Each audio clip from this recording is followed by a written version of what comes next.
शरद पूर्णिमा के दिन ठाकुर जी को श्वेत वस्त्र पहनाने चाहिए, श्वेत ही माला पहनाओ, श्वेत ही मुकुट पहनाओ, श्वेत ही पाग पहनाओ, श्वेत श्वेत व्यंजन बनाओ, घर में खीर बनाओ। अब पकौड़ी आदि वो तो वैसी रहेंगी, पर जितना हो सके श्वेत व्यंजन बनाओ, श्वेत का ही भोग लगाओ। श्वेत माने समझ रहे हैं ना, सफेद। और उसके बाद ठाकुर जी की जो गादी है जिस पर ठाकुर जी विराजते हैं उस पर भी श्वेत वस्त्र, पीछे की पिछवाई भी श्वेत, ऊपर की झूमर आदि भी श्वेत, श्वेत पुष्पों से पूरे ठाकुर जी के मंदिर को सजाओ, ठाकुर जी के निवास कुंज को सजाओ। और छोटी छोटी छोटी सखियों के अगर स्वरूप मिल जाएं तो उनको आप ठाकुर जी के चारों ओर लगाओ। सामने सुंदर पात्र में जल भर दो, जल भर के उसमें कमल पुष्प आदि इन सबको पधरा दो। सबसे सुंदर तो ये जो हमने पहना हमारा प्रिय पुष्प है, ये मोंगरा, मोंगरा हो, ऐसे मोंगरा बिछा के बीच में कमल लगा दो। और मंदिर में जिस कक्ष में ठाकुर जी विराज उसकी लाइटें बहुत कम कर दो, बहुत थोड़ी थोड़ी लाइटें जलाओ, केवल श्याम सुंदर प्रत्यक्ष दिखें ऐसी हो। और फिर सन्मुख बैठ कर के गोपी गीत का पाठ करो। ठाकुर जी को आज गोपी गीत आएगा कथा में, हम 2-4 श्लोक गाएंगे। गोपी गीत का ठाकुर जी को पाठ सुनाओ और गोपी गीत पाठ करने के बाद में सुंदर आप भी सज धज के बैठो, पति पत्नी बच्चे सब बिल्कुल तैयार होकर के, और फिर उसके बाद में कोई कीर्तन भजन गा के सब लोग रास करो।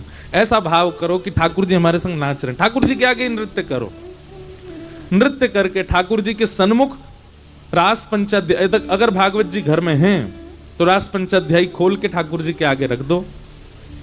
उस दिन रात्रि में ठाकुर जी, वैसे तो देखो मंदिरों में तो शयन होता ही है, शयन तो करते ही हैं, पर भाव ऐसा रखो कि ठाकुर जी के उस दिन पूरे कक्ष को फिर एकांतिक ठाकुर जी का बना दो।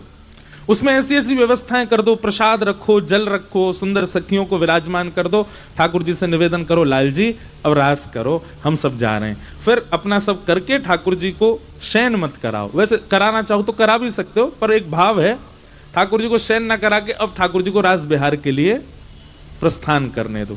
ठाकुर जी रात भर रास करेंगे, या फिर 1-2 घंटे के लिए आप सब ठाकुर जी को एकांत छोड़ दो, ठाकुर जी रास बिहार कर लें, उसके बाद उनको शयन करा दो। इस प्रकार शरद पूर्णिमा का उत्सव मनाना है। हमारी तो बड़ी जोर की होगी गिरिराज जी में या बार 14 से 17 अक्टूबर 4 दिन श्री पूर्णिमा दीदी जी हैं, बहुत सुंदर कीर्तन करती हैं ठाकुर जी का, वो करा रही हैं 4 दिन का रास पंचाध्याय। उसमें गोपी प्रेम की ध्वजा, ब्रज में कैसी कैसी गोपी हैं, कैसा कैसा प्रेम है, क्या क्या उनके भाव हैं, उन सब पर चर्चा 4 दिन होगी।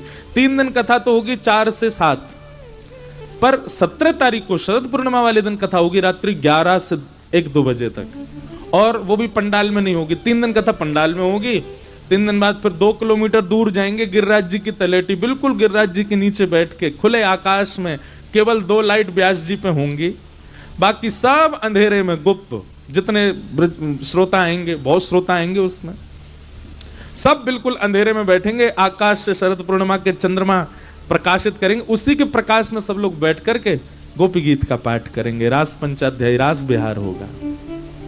नृत्य करेंगे, कोई किसी को देख नहीं पाएगा, सब बस नृत्य करेंगे। हमारी ऐसी भावना है कोई दिखेगा ही ना, तो है सके कि या बीच में श्याम सुंदर आ ही जाएंगे और रास बिहार करे ही जाएंगे। तो भावना वहां जाकर के प्रकट होगी, कैसी हो, तो ऐसा शरद उत्सव होगा। अब हम भाव के प्रश्नों का उत्तर दे देते हैं ना, उसके तुरंत बाद फिर कोई खतरनाक प्रश्न आता है तो फिर हम कहते हैं अब इसका उत्तर कैसे दें, भाव में तो चले गए। आज भी देखो क्या हुआ कथा में, जैसे ही वर्षा हुई सब लोगों को लगी होगी ओहो वर्षा हो रही है, पानी भर जाएगा, जे होगा वो होगा। लेकिन देखो वैष्णव का स्वरूप कैसा होना चाहिए। जैसे ही वर्षा हुई, हम अपने कक्ष में तैयार हो रहे थे तो मन में भाव आया, मैंने कहा ओहो कल तो 56 भोग लगे थे ना, इंद्र को पता चल गई है कि ब्रजवासियों ने उसकी सेवा बंद कर दी है। इंद्र को पता लग गई है कि ब्रजवासी 56 भोग लगा रहे हैं गिरिराज जी को। सो इंद्र ने मूसलाधार बारिश करी, और महाराज देखो हमको पता चला कि सबसे पहले आक्रमण कहां हुआ, मंच पे ही हुआ। लेकिन हमारे ठाकुर जी ने फिर से गिरिराज जी धारण कर लिए, फिर से व्यवस्थित हो गए। और देखो जैसे ही ठाकुर जी ने गिरिराज जी धारण किए, ब्रजवासी ने अपने बांस लगा लिए, एक बांस भी लग रहा हो बीच में। बोल गिरिराज धरण की। ओ कैमरा वाले भैया ने दिखाओ बांस। हाँ जे बांस देखो, अभी बस बांस लग गो, अब ये चट चट टूटना और चाहिए तब होगी पूरी लीला। अच्छा ये बांस लगे हैं, आप कहोगे एक ही बांस थोड़े ही हो, तो देखो ये जो पिलर लग रहे हैं पंडाल में, ये पूरा गिरिराज पर्वत है, सबन ने अपने अपने लगा रखे हैं, लेकिन भैया इन पे नाइट करो, जे पंडाल तो हमारे गिरधर लाल जी नहीं अपनी भुजा पे धारण कर रखो है, इन नहीं धारण किया है। तो ये इस बात का प्रमाण है कि ठाकुर जी, कथा केवल शब्द नहीं है, कथा केवल प्रवचन नहीं है, कथा पूरी लीला होती है और ठाकुर जी उसमें प्रत्यक्षता का अनुभव करा देते हैं। बस कोई करने वाला होना चाहिए। कोई ने करो ऐसा अनुभव कि जो गिरिराज लीला ही है रही है, एक दो, अच्छा अब तो सबरे इनके हाथ खड़े होंगे झूठे अच्छा ये ऐसे भाव भी प्रेमी हृदय के चित्त में ही है सके, सबके हृदय में ऐसे भाव प्रकट नहीं होते। वो हमारी बात सुन के और यूं कह रहे होंगे जन कहा बोल रहे हैं ब्यास जी, ये भी कोई बात है, बरसा आएगी तो यूं कह रहे हैं गिरिराज लीला, पर यही तो प्रेम की बात है, प्रेम। तो आज ठाकुर जी ने प्रत्यक्षता का अनुभव करा दिया कि देखो वास्तव में गिरिराज लीला है। अच्छा होनी होती तो जोरदार रहती, पर कथा थोड़ी बहुत देर बस अपनो जमा करके रंग और फिर विश्राम कर दो, नहीं अब कथा होएगी, कथा में सबको विघ्न नहीं हो तो व्यवस्थित भी हो गया सब। तो ठाकुर जी प्रत्यक्ष हैं, इस बात का अनुभव कराते हैं।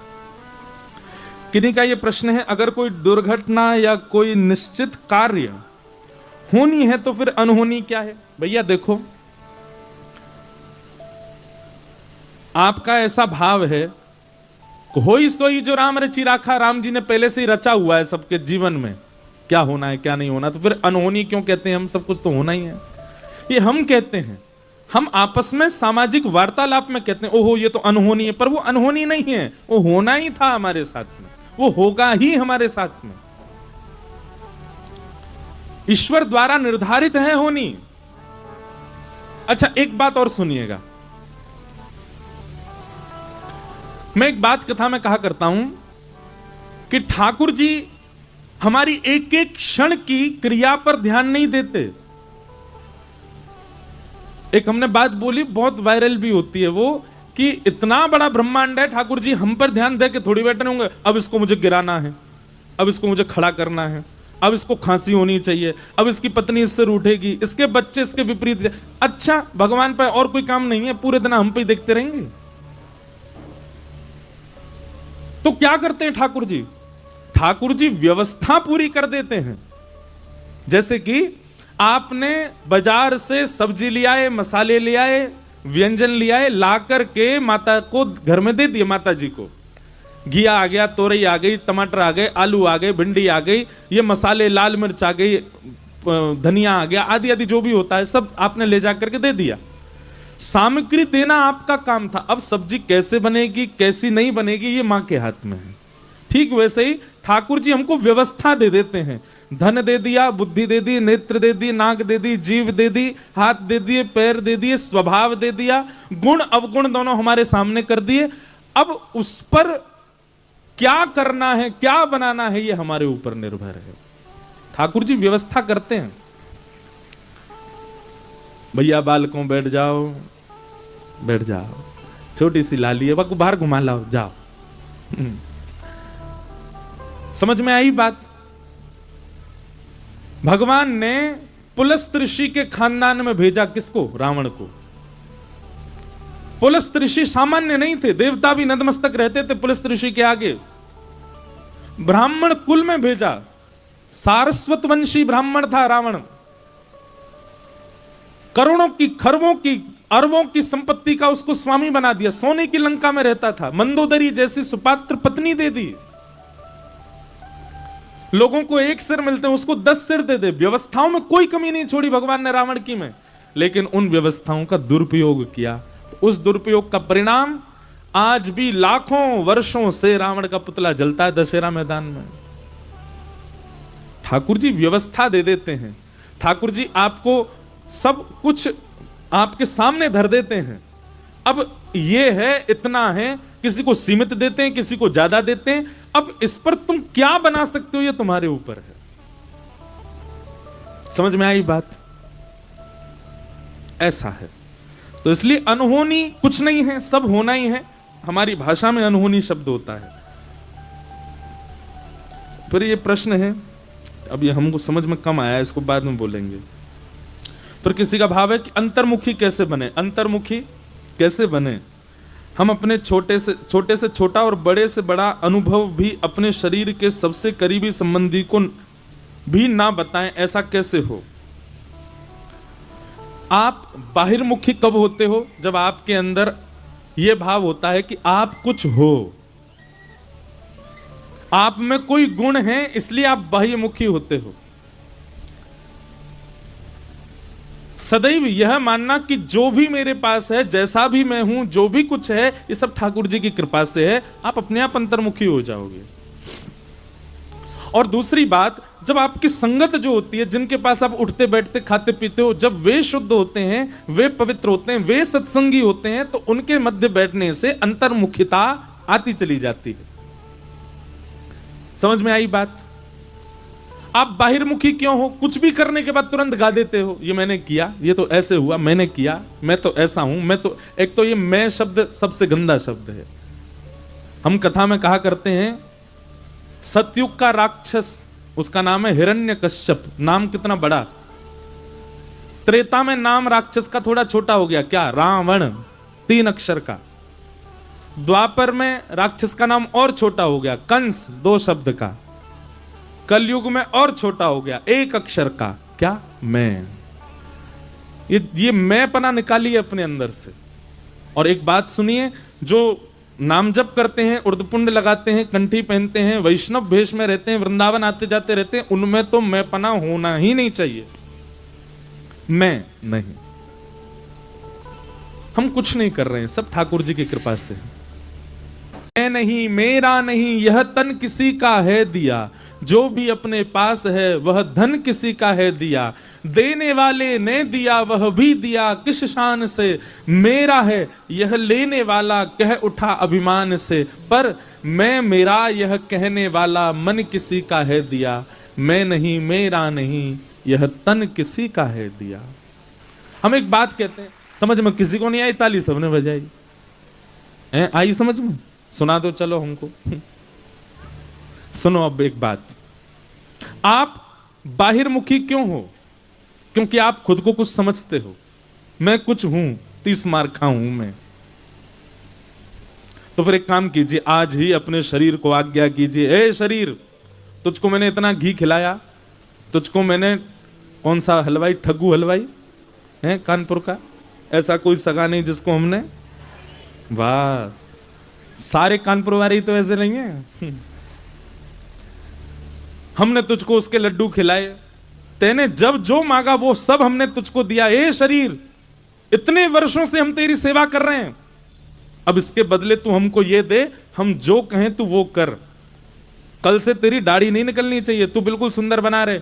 और सुन, हम कोई वर्कआउट नहीं करेंगे, तू अपने आप पतला हो जा। और सुन, ये वृद्धावस्था, कभी बाल सफेद हो रहे हैं, दाढ़ी सफेद हो रही है, कान से सुनना बंद हो रहा है, आंखों से दिखना बंद हो रहा है, नंबर चढ़ रहा है, ये सब नहीं चलेगा। हमने तेरी बहुत सेवा करी, हमारी बात मान। अब से तू बूढ़ा नहीं होगा, तू सदा युवा बना रहे। आपका शरीर आपकी मानेगा? नहीं मान सकता। वो वही करेगा जो उसको करना है, जो उसकी गति है। तो फिर अभिमान किस बात का करते हो आप? आपका खुद का शरीर आपके वश में नहीं है, तो फिर अभिमान क्यों? किस चीज का अभिमान है? जिस दिन आपके मन में यह भाव आ गया कि भाई ये सब संसार मेरा जीवन और मैं खुद सब ठाकुर जी की कठपुतली है, हम कठपुतली तेरे हाथ की, उसी दिन आपके अंदर अंतर्मुखता आ जाएगी। हम कभी कथा करके ये विचार नहीं करते, हम अपनी बात कह रहे हैं कि मेरी कथा से ये हो रहा है। सुबह इतने बालक आते हैं, कोई किसी के नेत्रों में आंसू होते हैं, कोई कुछ बना के लाता है, कोई कुछ करके लाता है। हम हर क्षण अपने मन में ये विचार करते हैं कि अरे अपना नाम लेके, अरे इंद्रेश तू इस योग्य है, तेरे में योग्यता है कि तू ऐसा कुछ कर सके? नहीं, ये सब हमारे लाल जी करा रहे हैं, सब ठाकुर जी कर रहे हैं। अपने आप अंतर्मुखता आती चली जाती है। जब आप स्वयं को कुछ मानते हैं, समझते हैं, तो ही आप बाह्यमुखी बहुत हो जाते हैं। इसलिए सबसे पहले तो ये, और दूसरा बहुत सत्संग करो। जितना हो सके मौन रहो, श्रवण ज्यादा करो। जैसे आप बाहिर्मुखी कब होते हो? जब बोलते बहुत हो। एक बात याद रखिएगा, बहुत बोलने वाले व्यक्ति की जीव में दो अवगुण आ जाते हैं। पहला असत्य, और दूसरा बात की गरिमा नष्ट हो जाती है, फिर उसकी बात कोई सीरियस नहीं लेता। बहुत बोलने वाला व्यक्ति, लेकिन कम बोलने वाला व्यक्ति, कभी कभी बोलने वाला व्यक्ति, वो जब बोलता है उसकी बात में गंभीरता होती है। तो कम बोलना प्रारंभ करो, आप अपने आप अंतर्मुखी हो जाओगे। अंतर्मुखी होने का मतलब इंट्रोवर्ट होना नहीं होता। अंतर्मुखी होने का मतलब क्या बोलते हैं उसको, घुइयां, क्या बोलते, मेरे को शब्द नहीं आ रहा, बहुत क्या बोलते हैं उसको, जो अंदर ही अंदर सोचता रहता है, सब कुछ विचार करता रहता है, मनमुखी पहाड़ बनाते रहे। अच्छा इसने मुझसे ऐसे कहा, रुक जा, दारी के आगे गिरे तेरा पांव टूट जाए। अंदर ही अंदर सोचता रहेगा, अंदर ही अंदर ख्वाब ही पहाड़ बनाता रहेगा, सबके बारे में सोच लेगा, बोलता कुछ नहीं। ऐसा नहीं, ये तो नेगेटिव रूप में हो गया है? क्या बोले? अरे भैया अब तुम्हारी भाषा में कछु और होगा, समझ गए ना सब। अंतर्मुखी हो जाओ। अंतर्मुखी मतलब सब ठाकुर जी की कृपा है, मेरा कुछ नहीं। फिर आपका यह भाव है कि भक्त में सरलता प्रधान लक्षण देखा है, किंतु में सरलता सबसे कठिनता से ही आ सकती है। मुझे ऐसा लगता है भक्त भोंदू के प्रसंग में आपने बताया हरि कथा से सरलता प्राप्त होती है। निश्चित ही ये जो हमने बात बताई, अंतर्मुखी आप हो जाओगे, अपने आप ही आपके अंदर सरलता आ जाएगी, आप सहज हो जाओगे। फिर किसी का भाव है क्या हमें चलते फिरते तुलसी माला पर नाम जप करना चाहिए? मंत्र जाप आप नहीं कर सकते, नाम जप आप कर सकते हो। वैदिक मंत्र का, गुरु मंत्र का जाप आपको चलते फिरते नहीं करना चाहिए, लेकिन ठाकुर जी के नाम को आप जप सकते हो। कृष्ण कृष्ण कृष्ण कृष्ण चलते फिरते कर सकते हो, श्री राधा श्री राधा श्री राधा चलते फिरते कर सकते हो, राम राम राम राम राम राम राम चलते फिरते कर सकते हो, शिव शिव शिव शिव शिव शिव चलते फिरते कर सकते हो। पर जब मंत्र की बात आती है, कोई मंत्र है, उसके लिए तो आसन और एकाग्र चित्त और बैठ करके शुद्ध अवस्था में ही करना है।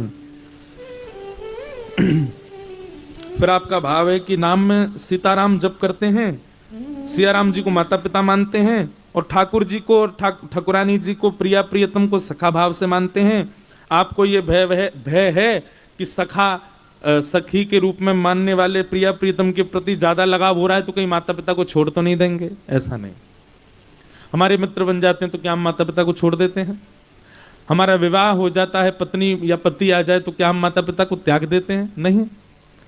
सीताराम जी मेरे माता पिता हैं और बहुत अच्छा भाव है, और प्रिया प्रियतम मेरे सखा हैं, बहुत अच्छा भाव है। सदैव दोनों का स्मरण करो, बिल्कुल भयभीत मत हो। ये सब आज के प्रश्न हैं, इन सबको हम प्रणाम मात्र करते हैं।